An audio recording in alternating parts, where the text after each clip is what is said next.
Ba sôm chùm rượu xua xua xua đây bộ anh bồn tầng ngọc khné bàn sầmรับថ្ងៃទី16នេះគឺអត់មានបានយកទៅ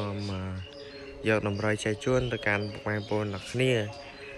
សម្រាប់បងប្អូនអ្នកគ្នាដែលចង់បានតម្រុយជារៀងរាល់ម៉ោងបាទជារៀងរាល់ថ្ងៃកុំភ្លេច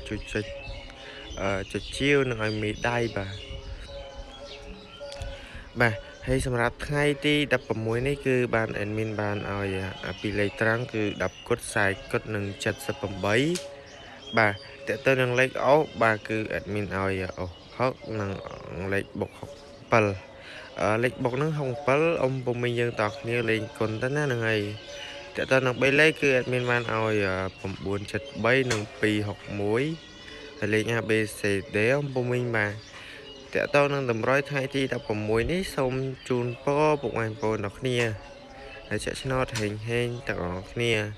ហើយពុកម៉ែបងប្អូនអ្នកគ្នាដែលចង់បានតម្រុយពី admin ជារៀងរាល់ម៉ោងក៏ដូចជារៀងរាល់ថ្ងៃបាទកុំភ្លេចជួយចុចជាវបាទចុចជាវរួចដាក់សញ្ញាកណ្ដឹងណាបាទឲ្យ admin បាទម្នាក់មួយទៅហើយតើតើនឹងតម្រុយគឺ free ទេអ៊ំពុំមីបាទសូមជូនពរសំណាងល្អហេងទាំងអស់គ្នា